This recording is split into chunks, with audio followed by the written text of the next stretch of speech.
Network News. RMN Foundation at IFM Vegan muling nagbahagi ng saya sa mga bata sa Paratong Vegan City. Kasama natin sa balita si Idol Joyce Vasquez ng IFM Vegan.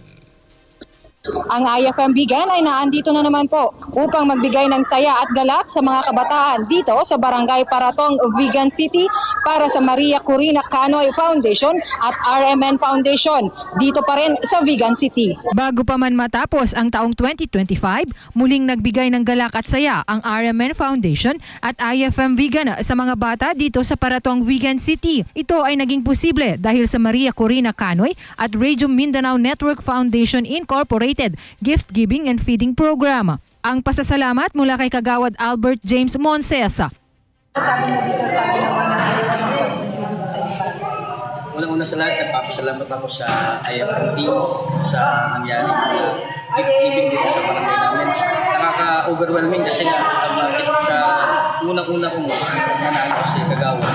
Ngayon lang ako nakakita ng ganitong klaseng gift giving ng isang radio stations. Thank you so much sa lahat ng staff ng IFM, RMN, at sa buong radio station.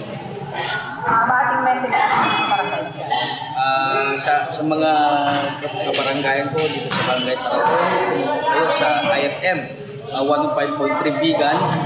Isa rin nagpapasalamat ako sa lahat ng sponsor, lalo na sa RMN Foundation at saka sa Maria Corina Canoy at lahat-lahat na nag-sponsor ng gift giving nito. I hope tuloy-tuloy nito.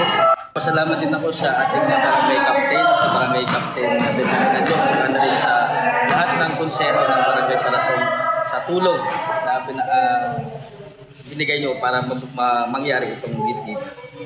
Naganap ito kahapon, ika-29 ng Disyembre 2025 sa pamamagitan ng nagkakaisang puwersa ng IFM 105.3 Vegan. Tayo ay nakapagbigay ng mga laruan, rice meal at mga sopas sa 105 na mga bata sa nasabing barangay. Maliit na bagay ngunit nakapagbigay ng ngiti at galak sa mga muka ng mga bata sa Paratong Vegan City. Mula dito sa Paratong Vegan City, kasama nyo, Idol Joyce Vasquez Tatak, RMN. RMN Network News.